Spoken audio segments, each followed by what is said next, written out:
Assalamualaikum, halo Pionos, kembali lagi di channel saya. Channel akan memberikan seputar informasi cryptocurrency ataupun Pi Network ya. Oke, di sini saya ingin mereview terkait aplikasi Pi Network, dan ini benar-benar harus saya jelaskan ya kepada sahabat Pionos semua, terutama yang bingung terkait apa sih Picoin ini, apa sih tujuannya, dan sebenarnya visi dan misi dari Picoin ini. Oke, di sini akan saya perjelas terkait itu semua. Jadi harap sebelum saya melanjutkan, jangan lupa tekan tombol like dan subscribe-nya, dan jangan lupa juga aktifkan notifikasi loncengnya agar setiap saya mengupload video terbaru ke depannya tentunya adalah yang akan lebih awal menerima notifikasinya ya. Dan oke, kita akan langsung saja di sini mengenai aplikasi Pi Network ya. Kita sudah ada di aplikasi Pi Network, dan di sini yang ingin saya perjelas ya, ingin saya beritahu kepada Anda semua tentang aplikasi Pi Network ini. Sebenarnya di sini sudah tertulis jelas ya tentang aplikasi ini, mata uang digital inklusif. Pi adalah mata uang digital baru. Aplikasi ini memungkinkan Anda untuk mengakses dan menumbuhkan kepemilikan Pi Anda dan berfungsi sebagai dompet untuk menghost aset digital Anda. Pi terbagi rata gitu ya, ramah lingkungan dan menggunakan daya baterai minimal ya. Oke, jadi jelas ya bahwa Pi adalah mata uang digital.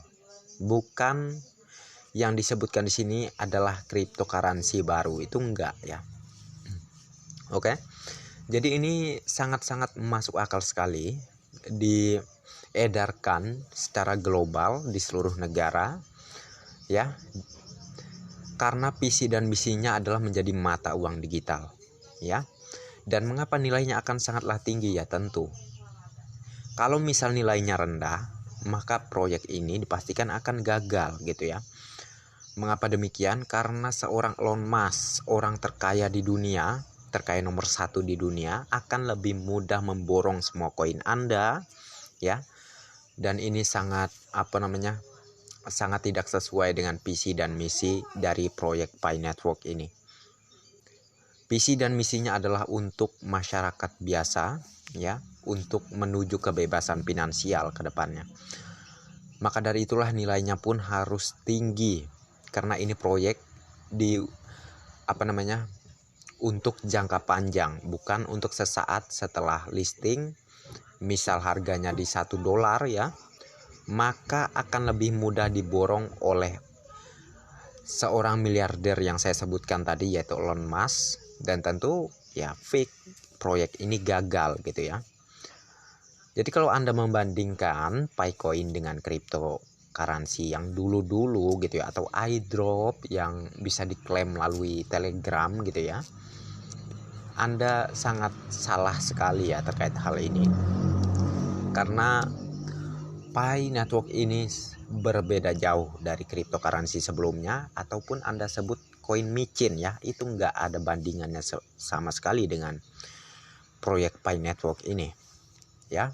Dia berdiri di blockchain sendiri Web3 dan akan secara mengglobal juga diterima di seluruh negara, dan nilainya pun harus benar-benar tinggi karena ini proyek untuk jangka panjang, bukan untuk sesaat seperti yang saya katakan barusan. Dan karena itulah Dr. Nicholas Koukaliis ya menyerahkan nilai Picoin untuk para pionos lah yang menentukannya. Tergantung kesepakatan para pionos lah yang menentukannya. Karena apa? Dia adalah mata uang digital gitu ya. Mata uang digital, bukan cryptocurrency. Tujuan dan kegunaan dari Pi Network ini ke depannya. Bang, di Indonesia nggak bisa bang. Di Indonesia itu harus menggunakan rupiah. Ya, tentu itu memang ya. Pi Network juga nggak menyalahi aturan. Kalau di Indonesia memang harus menggunakan rupiah sebagai alat transaksi.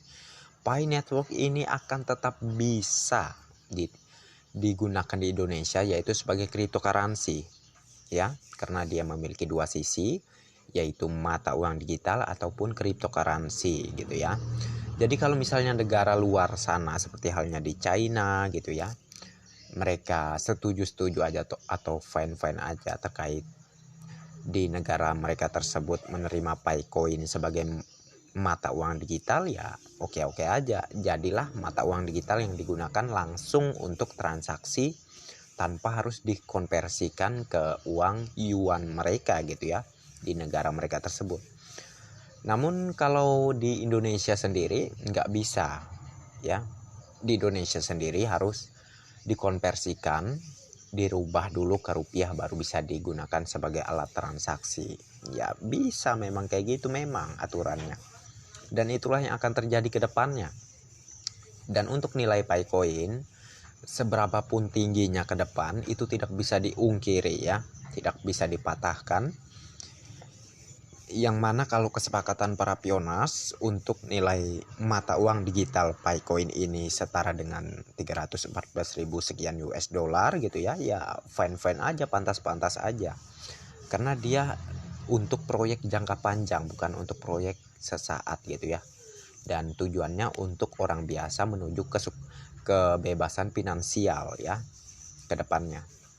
Oke, jadi menurut saya nggak perlu panjang lebar lagi, intinya Anda semua paham lah dengan apa yang saya jelaskan barusan, dan semoga tercerahkan ya, dan nggak bingung-bingung lagi terkait proyek Pi Network ini.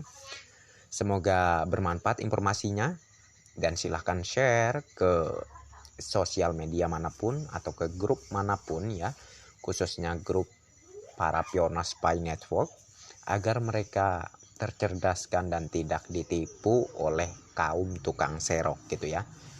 Sebenarnya moderator pun udah banyak tahu mengenai ini, namun mereka nggak terima ya kalau misalnya kekayaan mereka tersaingi ke depan.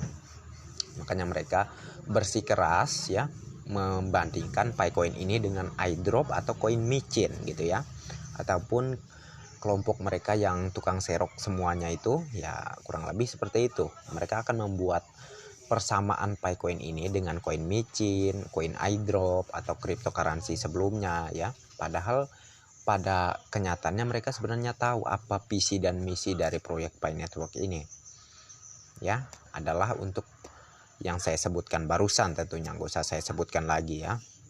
Jadi makanya mereka bersikeras menjelek-jelekan agar mereka akan lebih mudah menyerok koin para pionas, dan pada akhirnya nilai Picoin ke depan tinggi. Mereka lah yang akan kaya gitu. Dan para pionas yang berhasil mereka dungu-dunguin atau mereka bodohin ya cuman bisa nganga ke depannya. Cuma ini hanya terawangan aja ya. Maksud saya terawangan, yaitu kalau memang dia lolos dari sistem Pi Network. Kalau sampai terdeteksi oleh sistem Pi Network kejahatan tersebut, maka akunnya akan di-banned selama 100 tahun gitu ya. Siap-siap aja sih, oke? Dan saya cukupkan sampai di sini dulu, dan terima kasih banyak untuk kalian yang sudah mampir di channel saya, dan bagi yang belum like dan subscribe silahkan diklik. Dan jangan lupa juga aktifkan notifikasi loncengnya agar setiap saya mengupload video terbaru ke depannya, tentunya adalah yang akan lebih awal menerima notifikasinya ya. Dan oke, next time. Assalamualaikum warahmatullahi wabarakatuh. Bye bye.